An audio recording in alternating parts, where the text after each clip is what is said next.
अगर आप भी चाहते नहीं कोहिनूर म्यूजिक के ऑडियो वीडियो सबसे पहले देखे खतीरा सुने खतीरा तो लाल बटन दबा के चैनल के सब्सक्राइब कर लीजा और साथ ही बेल आइकन के दबावल ना भूलिजा।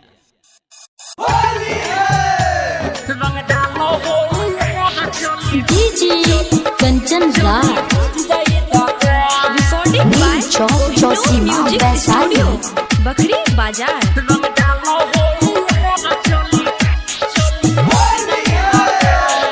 होली आइल बा कि मन पगल आइल बा हमर भतरा तो हो ना घरे आइल बा बाटे इंजन गरम भले सीधे जाई तका रंग डाल होई हाथ चोली भीज जाई तका रंग डाल होई हाथ चोली भीज जाई तका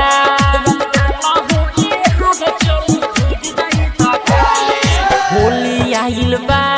कि मन पगल आइल बा हमर भतरा तो हो ना घरे आइल बा बाटे इंजन गरम भले सीधे जाई तका रंग डाल होई हाथ चोली भीज जाई तका रंग डाल होई हाथ चोली भीज जाई तका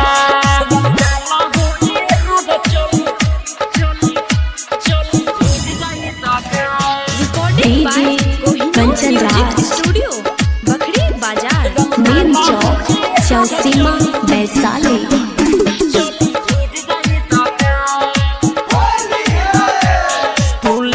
रंग हो चाहे रंग द चोली देख साल भर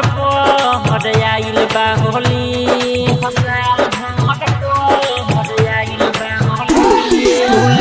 रंग हो चाहे रंग द चोली देख साल भर भर आइल बा होली अब सोहिया के सामान भले मिल जाई तका रंग डाल होई हाथ चोली भीज जाई तका रंग डाल होई हाथ चोली भीज जाई तका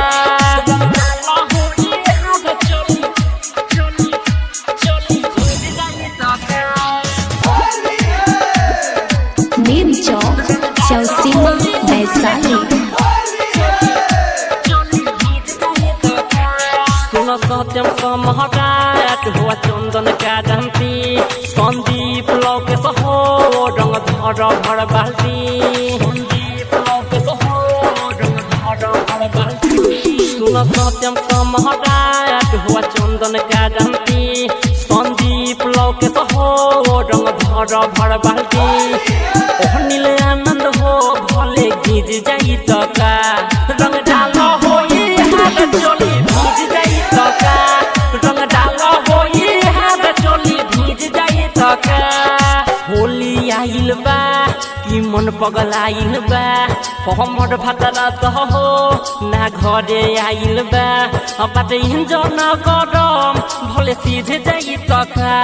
रंग डाल होई हाथ चोली